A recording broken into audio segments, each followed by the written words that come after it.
पहले 60 प्रश्न CDS 2022 के करा दिए हैं, आज हम 61वें से करेंगे। पहले 20 क्वेश्चंस नंबर सिस्टम बेस्ड थे, दूसरे अलजेब्रा, तीसरे 20 क्वेश्चंस यानी 40 से 60 तक ट्रिगो बेस्ड थे, और ये वाला मेंसुरेशन और ज्योमेट्री बेस्ड है जो मेंस के लिए काफ़ी हेल्पफुल होगा। तो देखिएगा पहला प्रश्न, दोनों जो स्टेटमेंट लिखे हुए हैं ये दोनों कैसे हैं? दोनों स्टेटमेंट आपके कॉन्सेप्ट हैं। पहला स्टेटमेंट देखो, कहा कि वृत्त की दो जीवाएं AB और AC बराबर हैं, वृत्त का केंद्र जो होगा वो कोण CAB के द्विभाजक यानी कि बाइसेक्टर पे लाई करेगा। मैं एक काम कर रहा हूँ, मैं दो जीवाएं खींच दे रहा हूँ, ABAC, ठीक है, कोई दिक्कत नहीं। मैंने इसका बाइसेक्टर खींच दिया, मान लो ये यहाँ पे जाता है, मान लो ये बिंदु M है, क्या है? M है। इससे इसको मिला दो, इससे इसको मिला दो। आप कह रहे हैं ये क्या कर रहे हो? मैंने कहा कोई दिक्कत नहीं, और इससे इसको मिला दो। आपको पता है AC और AB जीवाएं हैं, दोनों बराबर हैं, तो ट्रायंगल ACB को अगर देखो तो इनके सामने के कोण भी बराबर होंगे। अगर दोनों जीवाएं बराबर, यानी ये थीटा है तो ये वाला भी थीटा हो जाएगा। आपने कहा दो कोण थीटा है, थीटा, तो तीसरा कितना हो जाएगा? 180 माइनस थीटा। ये 180 माइनस थीटा है तो इतना कितना हो जाएगा? 90 माइनस थीटा, क्योंकि बाइसेक्टर है। अब एक चीज़ और बताओ मुझे, थोड़ा सा कॉन्सेप्ट देखो। अगर मैं कहूँ कि इस जीवा द्वारा, देखो इस जीवा द्वारा यहाँ पे बना कोण थीटा है, तो इसी जीवा द्वारा, मतलब किसी जीवा द्वारा, किसी कोण द्वारा वृत्त की परिधि पे बना कोण थीटा है, तो इसी जीवा द्वारा ये भी कोण बना है, तो ये भी थीटा होगा, होगा नहीं होगा? अब एक बात बताओ, थोड़ा सा दिमाग और लगा दो। ट्राइंगल ACM को देख लो, ये 90 माइनस थीटा, ये थीटा, दोनों मिलके 90, तो ये वाला कोण कितना हो जाएगा? दो कोण अगर किसी ट्राइंगल के 90 हो गए तो तीसरा कोण अपने आप कितना हो जाएगा? 90 डिग्री। अब आपको पता है कि अर्धवृत्त में बना कोण समकोण होता है, या फिर हम कहें अगर किसी अर्धवृत्त में, किसी वृत्त के या वृत्त का वो चाप जिसके अंदर 90 डिग्री का कोण बनता है वो अर्धवृत्त होता है। अब अगर ये अर्धवृत्त है तो ये वाला आपका व्यास हो जाएगा, व्यास हो गया यानी कि सेंटर इसी पे लाई करेगा। तो पहला प्रूव हो गया। दूसरा कहा गया दो संकेंद्रीय वृत्त यानी कंसेंट्रिक सर्कल्स हैं, एक ये हो गया, एक ये हो गया। अगर इनको कोई लाइन ड्रॉ कर, मतलब काटती है, ये लाइन है, A पे काट रही है, B पे काट रही है, C पे काट रही है और D पे काट रही है, सेंटर वो है। तो कहा गया AB और AC और BD बराबर होंगे, ठीक है, कोई बात नहीं। आपको पता है अगर हम इससे परपेंडिकुलर ड्रॉ कर दें तो अगर ये भुजा AC मतलब BC इसकी कॉर्ड हो जाएगी, तो अगर ये A है तो ये वाला पार्ट भी ये हो जाएगा, यानी कि BM, अगर ये मैं M मान लूँ तो BM अगर A है तो MC भी A हो जाएगा। बोलो क्लियर है? मैं थोड़ी देर के लिए इसको M मान ले रहा हूँ, तो आप कहेंगे कि अगर ये वाला हिस्सा A है तो ये वाला हिस्सा भी A हो जाएगा। सिमिलरली AD बड़े वाले वृत्त की जीवा है, तो अगर OM उस पर परपेंडिकुलर है तो उसको बाइसेक्ट करेगा, यानी पूरी भुजा को अगर हम B माने तो AB कितना हो जाएगा? B माइनस A, यानी ये B माइनस A है, ऐसे ये वाला भी B माइनस A हो जाएगा। अब आपसे कहा गया AC कितना है? देखो AC B minus A plus A यानी B प्लस A हो जाएगा AC की लंबाई। और अगर मैं BD की लंबाई कैलकुलेट करूँ, BD की लंबाई कितनी हो जाएगी? BC plus CD। BC कितना है? 2A plus B minus A, यानी हमने कहा ये A प्लस B A भी हो गया। तो आप करें AC भी B प्लस A है, BD भी B प्लस A है, दोनों क्या है? बराबर। तो दोनों स्टेटमेंट क्या है? करेक्ट। हालांकि ऐसे प्रश्न अपने CGL में नहीं आते, लेकिन दोनों कॉन्सेप्ट आपके यूजफुल हैं। कहा गया कि 25 सेंटीमीटर त्रिज्या के किसी वृत्त की एक जीवा की लंबाई, ये तो आपको सबको पता होगा, जीवा की लंबाई दी गई, अगर यहाँ से परपेंडिकुलर ड्रॉ कर दें तो ये बाइसेक्ट करेगा, यानी ये 24 हो जाएगा। त्रिज्या 25 है, अगर 25 है 24 है, राइट एंगल ट्रायंगल है तो ये 7 हो जाएगा। यही पूछा गया था। ये प्रश्न पढ़ो और उत्तर देने की कोशिश करो, तब तक मैं आपको अभी इसका बेस्ट मेथड बताता हूँ, ठीक है? एक बार आप ट्राई करो।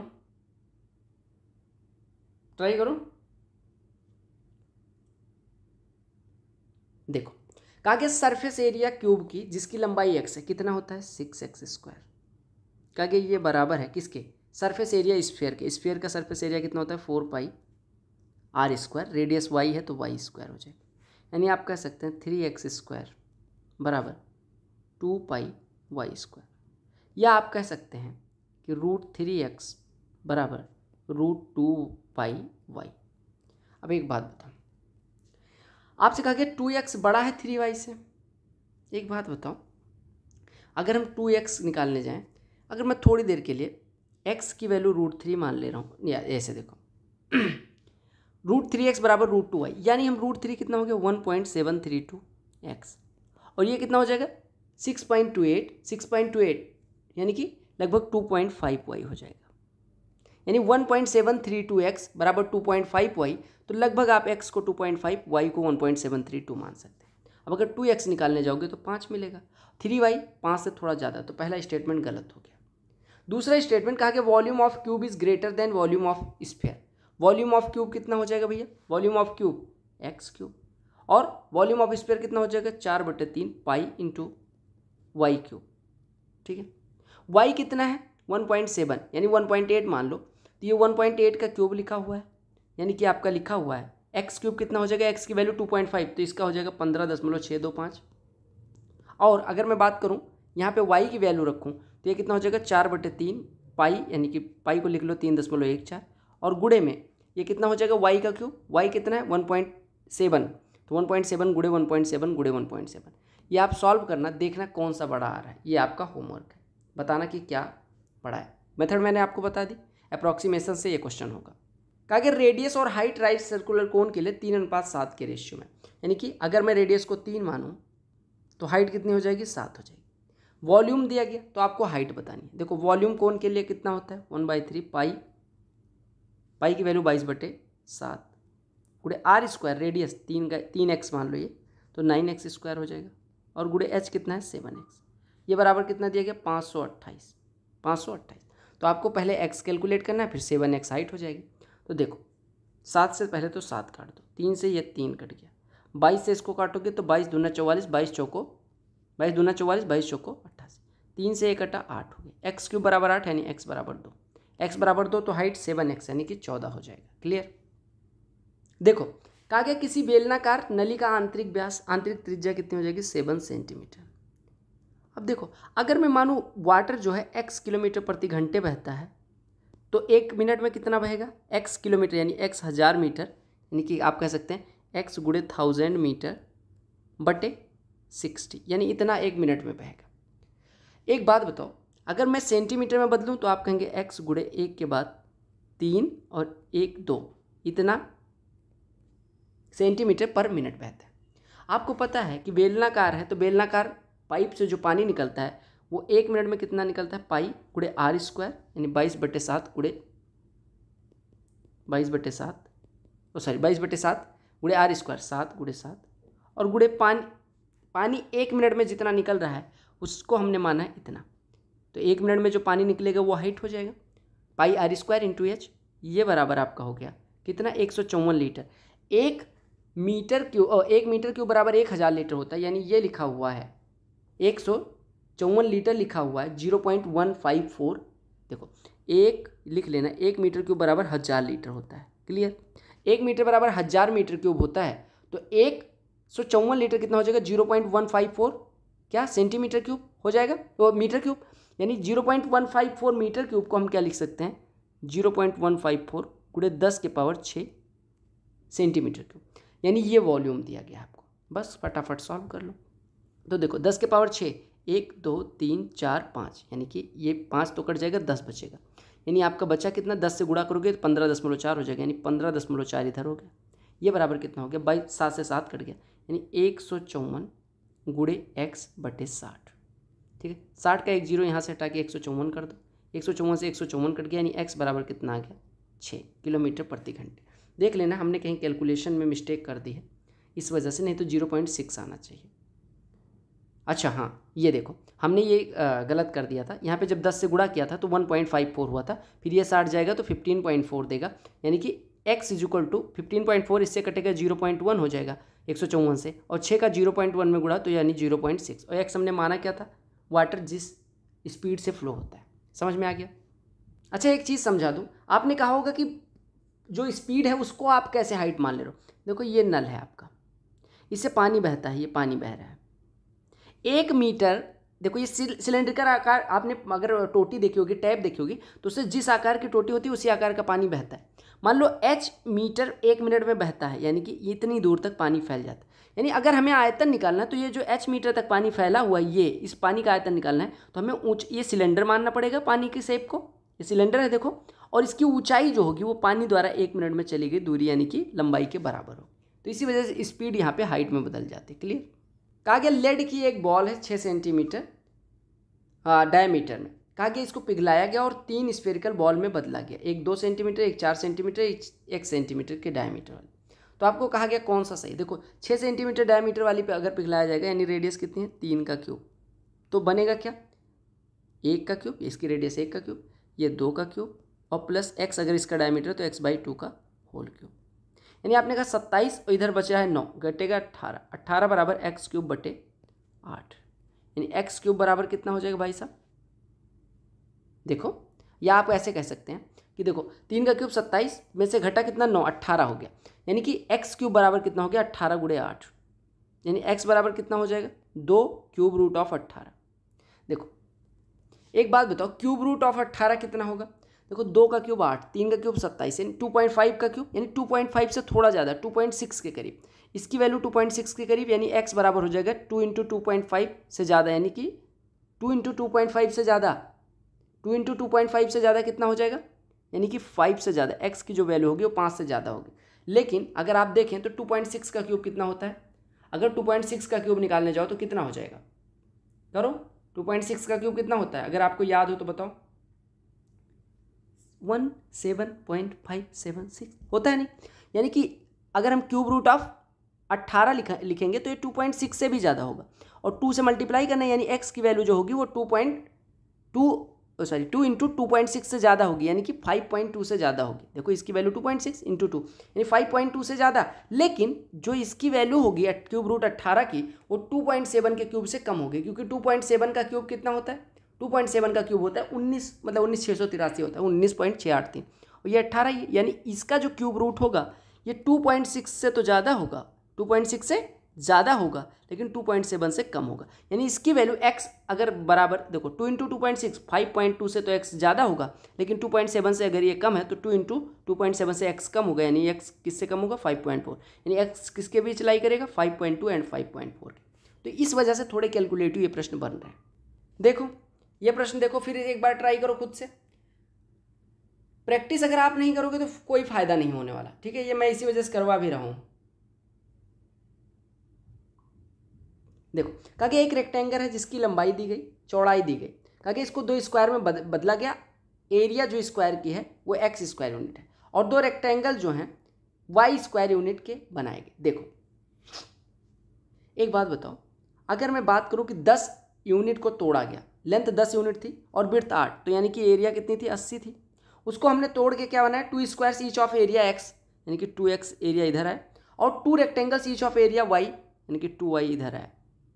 यानी हमेशा आपसे कहा गया कि 2x + 2y जो एरिया है इसको तोड़ के हमने बनाया है, ठीक है, ये 80 के बराबर है, यानी हम कह सकते हैं x + y बराबर 40। अब आपसे कहा गया y is always greater than x, possible है नहीं, क्योंकि जरूरी थोड़ी है y हमेशा x से ज़्यादा होगा, हो सकता है y बराबर 10 हो, x बराबर 30 हो, पॉसिबल है, बिल्कुल पॉसिबल।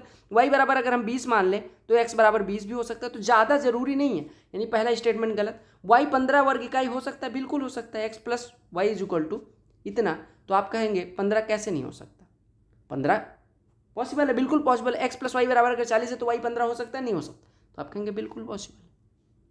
चलो ये प्रश्न करो, ये मेंस लेवल के सारे प्रश्न हैं, ठीक है, एकदम कोई दिक्कत नहीं होने वाली। करो।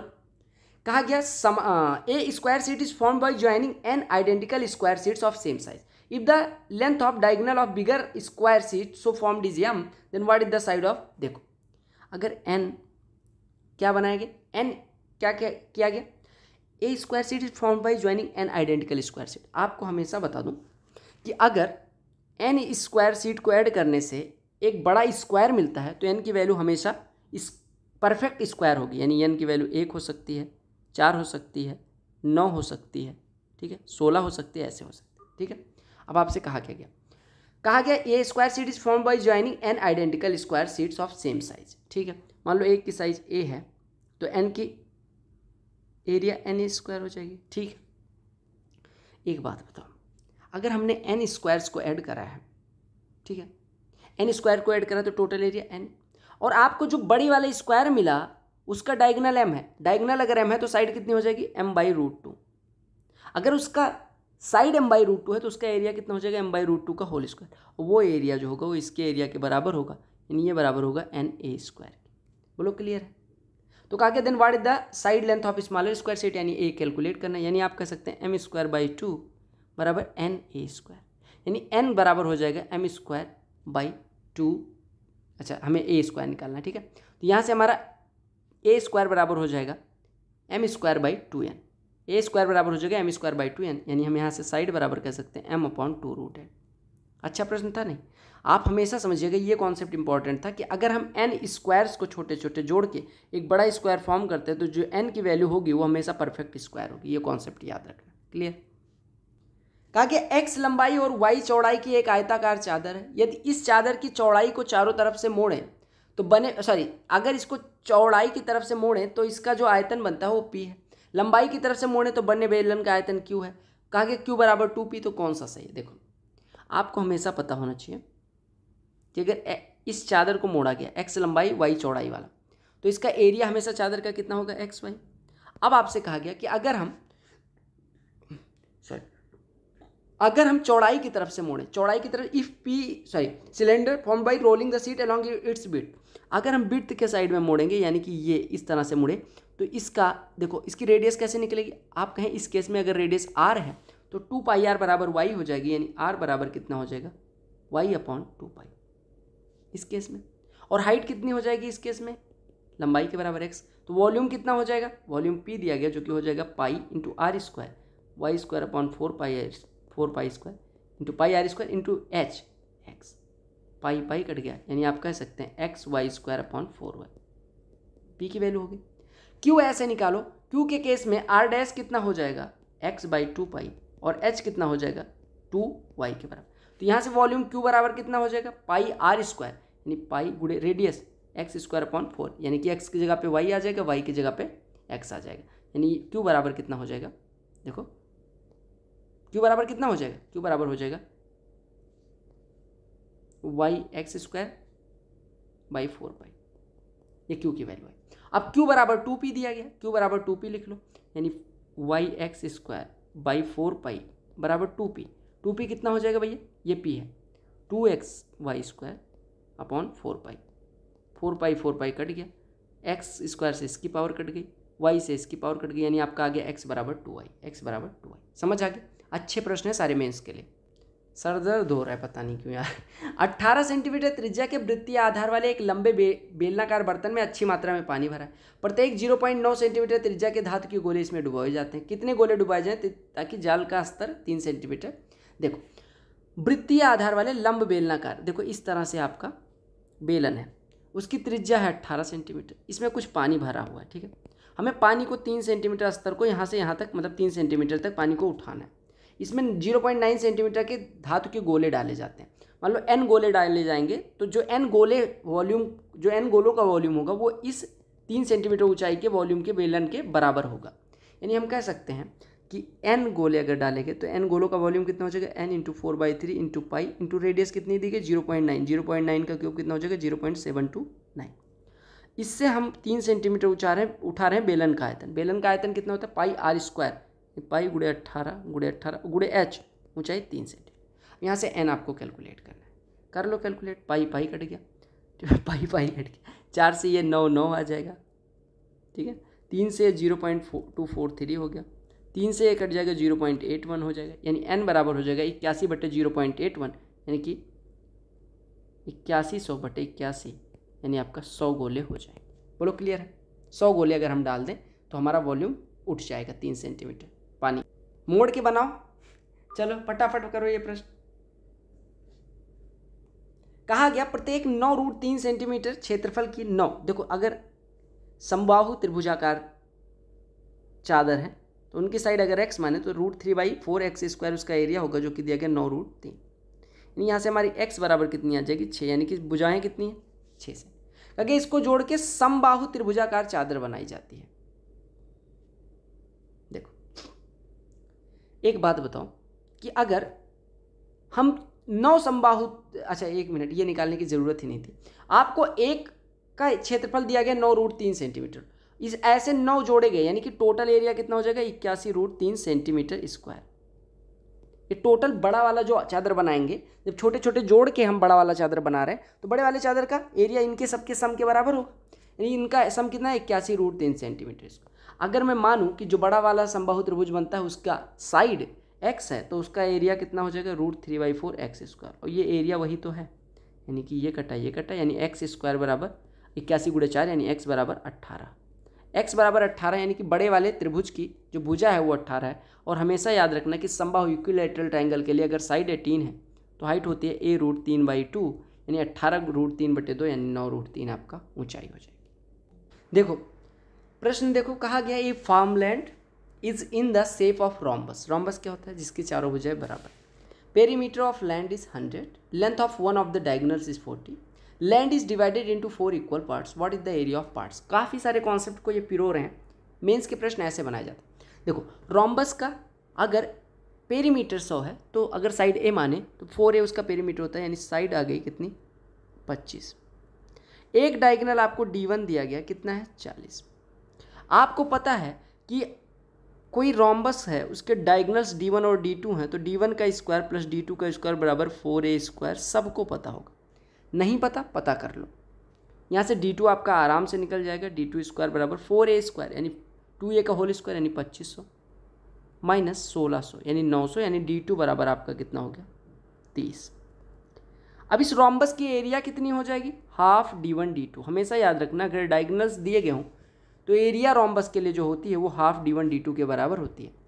और कहा गया कि यहाँ पे D1 और D2 दोनों 40 और 30 के हैं तो 40 30 1200, 1200 का आधा 600 यानी आपका 600 हो गया पूरे का एरिया। अब ध्यान देना, कहा गया इस रोम्बस को 4 हिस्सों में बांटा गया, यानी कि टोटल एरिया 600, इसको 4 हिस्सों में बांटा गया, यानी प्रत्येक पार्ट। अंदर सा प्रश्न एक बार ट्राई करो, मेंस वाले हो ज़्यादा समझाने की जरूरत नहीं पड़ेगी, सहारा आपको मिलेगा।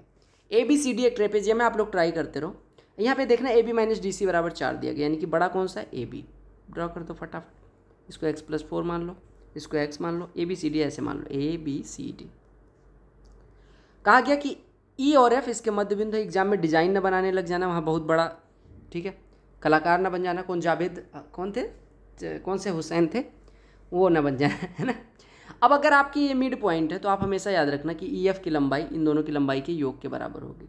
अगर m/n के रेशियो में डिवाइड करते हैं तो क्या होता है m × a n × a बटे m+n, ठीक है। तो आप बताओ इसकी लंबाई कितनी हो जाएगी x+4, चूँकि ये मिड पॉइंट है, E और F मिड पॉइंट है तो EF की लंबाई AB + CD बटे 2 यानी x + x+4 बटे 2 यानी 2x + 4 बटे 2 यानी कि x+2 हो जाएगा, जो कि दी कितनी गई EF की लंबाई। देखो EF की लंबाई 10 यानी x बराबर कितना हो गया 8।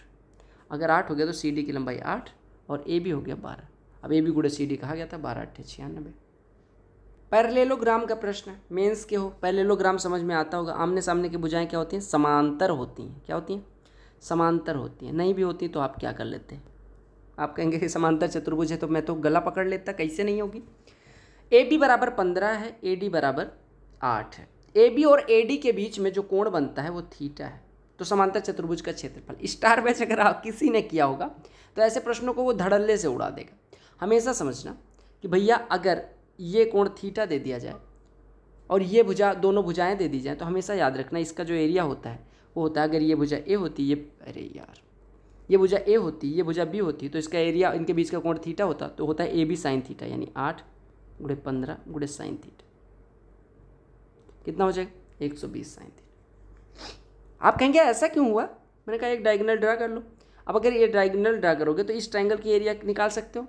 आपने कहा इतना ही एरिया इस ट्रायंगल की होगी, इसका एरिया कितना हो जाएगा 1/2 × 8 × 15 × sin थीटा, हाफ AB × उनके बीच का कोण का साइन, उतना ही ये हो जाएगा। दोनों जुड़ेंगे तो AB sin थीटा बन जाएगा। आइसोसेलेस राइट एंगल ट्रायंगल की पेरीमीटर दिया गया, एरिया पूछा गया। आइसोसेलेस क्या है? राइट एंगल ट्रायंगल है, समकोण भी है, समबाहु भी, समद्विबाहु भी है, यानी a √2। पेरीमीटर दिया गया यानी 2a + a√2 दिया जाएगा, यानी 2a + a√2 बराबर 8 + 4√2। a बराबर सीधे सीधे 8 हो गया। या आप हमेशा समझना कि क्या बोलते हैं आइसोसेलेस राइट एंगल ट्रायंगल का जो एरिया होता है मतलब पेरीमीटर होता है वो होता है a × 2 + √2, जहाँ पे a क्या होता है इक्वल साइड्स। यहाँ से a बराबर कितना आ गया 4। अब क्षेत्रफल पूछा गया, क्षेत्रफल हमेशा कितना होता है 1/2 × a × a/2 यानी कि सॉरी 1/2 × a × a यानी 1/2 × कितना होगा, हाफ इंटू ए यानी कि ए स्क्वायर बाई 2, यानी कि ए की वैल्यू कितनी है 4, 4 का स्क्वायर बटे 2 यानी 16 बटे 2 8। प्रश्न है कहा गया किसी वर्ग का विकर्ण इतना है, किसी समबाहु त्रिभुज का क्षेत्रफल इतना है। देखो वर्ग का विकर्ण अगर इतना है तो वर्ग का साइड कितना हो जाएगा, अगर a√2 साइड होता है, a अगर साइड हो तो a√2 विकर्ण होता है, a√2 बराबर 12 यानी साइड बराबर हो गई 12। अगर मैं इक्विलेटरल ट्रायंगल के लिए बात करूं तो उसका अगर साइड x हो तो √3/4x² उसका एरिया होता है जो कि दिया गया 64√3, यानी यहाँ से हम x बराबर कह सकते हैं कितना हो जाएगा 16। आपसे कहा कि वर्ग और त्रिभुज का परिमाप, वर्ग का परिमाप कितना हो जाएगा 12 चौकों 48, त्रिभुज का परिमाप कितना हो जाएगा 3 × 16 48, दोनों बराबर है, बिल्कुल सही, पहला स्टेटमेंट सही। क्योंकि वर्ग के क्षेत्रफल का 4 गुना, वर्ग का क्षेत्रफल कितना हो जाएगा 12 का स्क्वायर 144 है, 144 का 4 गुना 4 × 144। अगर त्रिभुज के क्षेत्रफल के 3√3 गुने के बराबर है, यानी कि 3√3 गुना त्रिभुज का क्षेत्रफल कितना है 64√3, 3 3 3 3 9 9 × 64 हो रहा है। यहाँ पे देखो, यहाँ से 9 निकाल लोगे तो 16 बचेगा, 16 × 4 64 यानी 9 × 64 ये भी, यानी दोनों बराबर है, तो दोनों स्टेटमेंट सही है। ठीक है, बहुत ऐसे प्रश्न आते तो थोड़ा सा अच्छा लगता है ना। कहा गया sum of any two sides of a triangle is less than twice the median drawn to the side, पता है कि नहीं पता। कहा गया किसी त्रिभुज की दो भुजाओं का योग, देखो एक भुजा ए है, एक भुजा बी, एक भुजा सी। अगर त्रिभुज की किसी दो भुजाओं का योग यानी ए और बी का अगर हम योग ले लें तो तीसरी भुजा पर खींची गई माध्यिका, ये माध्यिका मान लो m लंबाई की है, तो इसके कहा गया माध्यिका के 2 गुने से कम होता है, यानी कि ये 2m से कम होता है पहला। अब देखो त्रिभुज का परिमाप तीनों माध्यिकाओं के योग से अधिक है, ये सब स्टार बैच में मैंने करवाया कि a + b + c ग्रेटर होगा m1 + m2 + m3, पढ़ा है ना। इसका 3 गुना इसके 4 गुने के बराबर होता है, पढ़ा है ना। नहीं पढ़ा तो देख लो। मैं क्या काम करता हूँ, एक इक्विलेटरल ट्रायंगल ले लेता हूँ, ऐसा तो दिया नहीं गया इक्विलेटरल ट्रायंगल नहीं ले सकते। अगर उसकी साइड में थोड़ी देर के लिए 4 मान लो या 2 मान लेता हूँ तो उसकी मीडियंस की लंबाई √3 हो जाती है। तो दो भुजाओं का योग 2 + 2 4। तीसरी भुजा पर खींची गई माध्यिका के 2 गुने से कम है, तीसरी भुजा पर खींची गई माध्यिका कितनी है √3, उसकी लंबाई कितनी हो जाएगी, उसकी लंबाई कितनी हो जाएगी √3, उसका 2 गुना 2√3। क्या 4 2√3 से कम है, नहीं, तो पहला स्टेटमेंट गलत। त्रिभुज का परिमाप 2 2 2 6 हो गया। तीनों माध्यिकाओं के योग से अधिक, तीनों माध्यिकाओं का योग √3 √3 √3 3 √3 की वैल्यू 5.1 के करीब हो जाएगी, यानी 5.2 के करीब। क्या 6 5.2 से बड़ा है, आप कहेंगे बिल्कुल, यानी दूसरा स्टेटमेंट सही। जब आपको कुछ ना समझ आए तो आप क्या काम करा करो, इक्विलेटर किसी त्रिभुज दिया गया है ना, एनी ट्रायंगल, इक्विलेटरल लो, कुछ भी लो, आंसर लाना है, प्रूफ देखना है, स्टार बैच की प्लेलिस्ट देख लेना, उससे बेटर तुम्हें एडवांस मैथ्स का कोई कोर्स नहीं मिलने वाला, जाके चेक कर लेना। ठीक है, लो भैया, कहा गया DEF जो है मिड पॉइंट है किसी ट्रायंगल की भुजाओं BC CA और AB के, ABC मान लो, AB का मध्य बिंदु F है, BC का मध्य बिंदु D है, इसका मध्य बिंदु E है, ट्रायंगल ड्रा कर दो। आपको हमेशा पता होना चाहिए। हाँ, क्या कहा गया, कहा गया त्रिभुज DEF किस ट्रायंगल के सर्वांग सम है, DEF जो होगा किस त्रिभुज के सर्वांग सम होगा, किस त्रिभुज के सर्वांग सम होगा। देखो DEF क्या AEF के सर्वांग सम होगा, या FBD के सर्वांग सम होगा, या EDC के सर्वांग सम होगा, बताओ। चलो बताओ, ये प्रश्न तो आपको बताना पड़ेगा भैया, अगर आपने पढ़ा होगा तो ये आपको बताना पड़ेगा, ये प्रश्न तो आप ही को बताना पड़ेगा। चलो फटाफट बताओ।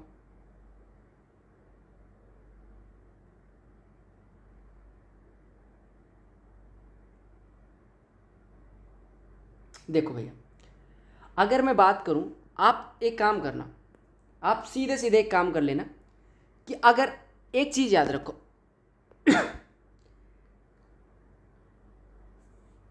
अगर मैं यहाँ पे थोड़ा सा बात करूं कि अगर इस भुजा AB को मैं 2A ले लूँ या AB को 2C ले लूँ तो ये CC हो जाएगा, ऐसे इसको 2A ले लूँ तो ये AA हो जाएगा क्योंकि मिड पॉइंट है, इसको 2B ले लूँ तो BB हो जाएगा। बोलो क्लियर है, इतना सबको समझ में। अब देखो आगे कौन सा सर्वांग सम है, कौन सा सर्वांग, DEF की बात की गई, D भुजा की लंबाई कितनी है, D भुजा की लंबाई कितनी है, हमें पता है कुछ। देखो आप एक बात बताओ, अगर ये पूरा 2C है, ये मिड पॉइंट है, तो ED की लंबाई जो होगी 2C की आधी होगी, यानी कि ये कितना हो जाएगा, C हो जाएगा। अब आप देखो कौन से ट्रायंगल की हमें बात की गई, DEF, ये C हो गया, ऐसे ये वाला A हो जाएगा, ऐसे ये वाला B हो जाएगा, क्योंकि मिड पॉइंट है। ये समझ रहे हो ना मैं क्यों कर रहा हूँ, आपको पता है कि ये मिड पॉइंट है, ये आधार है, ये दोनों सिमिलर हो जाएंगे। अगर मिड पॉइंट को मिलाने वाली रेखा आपको पता है आधार की हमेशा आधी होती है, तो अगर आधार 2B है तो ऐसे ये B हो जाएगी। ये मैंने करवाया है सब स्टार बैच में। अब आपसे कहा कि डी ई एफ देखो, डी ई एफ की एक भुजा सी है, एक भुजा ई एफ है ए, और फिर है बी, यानी कि भुजाएं इस आधार इस अगर उसमें है ऑर्डर में है तब तो आपका ट्रायंगल सिमिलर होगा। अब अगर मैं ए ई एफ के लिए बात करूँ, ए ई एफ देखो, ए ई एफ की पहली भुजा कौन सी है बी, इसमें कितनी है सी, तो ये सर्वांग होगा नहीं। अगर एफ बी डी के लिए बात करूँ तो एफ बी की पहली भुजा कौन सी है सी, दूसरी भुजा एफ बी डी की बात कर रहा हूँ तो एफ बी है सी, बी डी है ए और डी एफ है बी, यानी तीनों भुजाएं देखो सी ए बी, यानी एस एस एस क्या हो जाएगा कॉन्ग्रुएंसी। तीनों साइड अगर किसी ट्राइंगल दो ट्राइंगल्स के बराबर हो तो कौन सी कॉन्ग्रुएंसी होती है, साइड साइड साइड, यानी ये इसके सर्वांग सम। ई डी सी ऐसे देख लेते हैं, ई डी सी देखो, ई डी सी की एक भुजा कौन सी है सी, एक भुजा ए, एक भुजा बी, देखो E D C, E D D C C, उसी ऑर्डर में चलना, सी ए बी, तो ये क्या हो जाएगा सर्वांग सम, तीनों भुजाएं बराबर, यानी ये भी सर्वांग सम। यानी कौन कौन से ट्राइंगल सर्वांग सम हुए, एफ बी डी और ई डी सी। समझ आया भैया, समझ आया नहीं आया, समझ आया या नहीं? तो ए एफ ई और बी डी ई एफ जो होगा उसके सर्वांग सम कौन कौन से हो जाएंगे, ए एफ ई हो जाएगा, ए एफ ई हो जाएगा, ए एफ ई नहीं ए ई एफ दिया गया था तो वो नहीं होगा, एफ बी डी हो जाएगा और ई डी सी हो जाएगा। यानी कौन कौन से ट्राइंगल सिमिलर हो जाएंगे, ए एफ ई अगर यहाँ पे होता तो तीनों हो जाते, यानी ये भी सर्वांग सम होगा, ये भी सर्वांग सम होगा, ये भी सर्वांग सम होगा। समझ आया? ट्रिगो के और मतलब इसके ज्योमेट्री के और प्रश्न भी हैं, वो भी करवा दूंगा। कहा कि त्रिभुज ए बी सी में ए बी बराबर ए सी है, ए बी बराबर ए सी, ये भाई साहब आपका ए बी है, ये ए सी है, ठीक है। बी सी को बढ़ाया गया, बी सी को बढ़ाया गया डी तक, ठीक है। ए सी डी जो है वो एक्स है, ये दोनों भुजाएं बराबर है, ठीक है। कहा कि बी ए सी किसके बराबर, एक बात बताओ भैया, अगर मैं इसको थोड़ी देर के लिए थीटा मान लूँ तो इसको भी थीटा मानना पड़ेगा क्योंकि दोनों बराबर भुजाओं के सामने। अब अगर ये थीटा तो एक्स बराबर कितना हो जाएगा 180 माइनस थीटा, एक्स बराबर कितना हो जाएगा 180 माइनस थीटा। अब बी ए सी की वैल्यू पूछी गई, बी ए सी की वैल्यू कितनी है 180 माइनस 2 थीटा, और आपने कहा है 180 माइनस थीटा बराबर एक्स। देखो 180 माइनस थीटा बराबर अभी आपने एक्स का, यहाँ से आप थीटा की वैल्यू कैलकुलेट कर लो, थीटा कितना हो जाएगा 180 माइनस है, थीटा कितना हो जाएगा 180 माइनस, तो आपको बी ए सी की वैल्यू हो जाएगी 180 माइनस 2 थीटा, 180 माइनस 2 थीटा। या यार मैं क्या कर रहा हूँ, क्यों कर रहा हूँ ऐसे हैं, चलो फिर भी देख लो 180 माइनस 2 थीटा यानी 180 माइनस 2 थीटा यानी 2 इंटू 180 यानी 360 और प्लस 2x यानी कि ये हो जाएगा 2x माइनस 180। अगर आपको ऐसे नहीं करना, ये थोड़ा सा मुझे लगता मैंने थोड़ा लंबा कर दिया, ठीक है, इस मेथड को, ये देखो आराम से इसको ऐसे कर सकते थे। देखो अगर मैं इसकी बात करूँ तो ये कितना, ये बाह्य कोण है, सुदूर स्थित दोनों अंतःकोणों के योग के बराबर हो जाएगा, x माइनस थीटा हो जाएगा। आपको पता है x बराबर 180 माइनस थीटा, तो इसमें से अगर ये घटाओगे तो हो जाएगा 180 माइनस थीटा यानी 180 माइनस 2 थीटा, ठीक है, 180 माइनस 2 थीटा। अब आप थीटा की वैल्यू यहाँ से कैलकुलेट कर सकते हो, 180 माइनस थीटा बराबर x है तो x बराबर कितना हो जाएगा, आप आराम से निकाल सकते थे। ए बी सी है राइट एंगल ट्रायंगल, बी पे, किस पे, बी पे, कौन सा, ए बी सी। ए सी जो है वो 2BC के बराबर है, यानी कि अगर x है तो ए सी 2x, ये कितना हो जाएगा √3x। तो आपको कहा गया सी कोण की वैल्यू कितनी होगी। देखो अगर मैं इस कोण की बात करूँ सी की, tan ले लो, अगर इसको tan सी में बात करूँ, tan सी कितना हो जाएगा √3x अपॉन x यानी √3। tan के कितने डिग्री के लिए वैल्यू, ये क्या कर रहे हैं भैया, अच्छा ठीक है, हाँ tan सी बराबर कितना हो जाएगा भैया, tan सी बराबर √3 यानी सी बराबर कितना हो जाएगा 60 डिग्री, यानी ये 60 हो गया। आपको दिया गया है ए कोण, ए कितना, अगर ये 60 है तो ये कितना है 30, यानी ये 30 है और 30 बराबर आपको x दिया गया, 30 बराबर x दिया गया, तो 60 बराबर कितना हो जाएगा 2x, यानी सी की वैल्यू कितनी होगी 2x। समझ आ गया?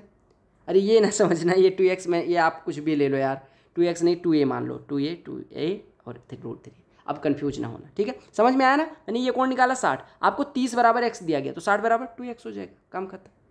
मुझे लगता है मैंने बहुत ज़्यादा कॉन्सेप्ट करा दिए, ठीक है, क्योंकि बहुत अच्छे अच्छे प्रश्न मुझे दिखे।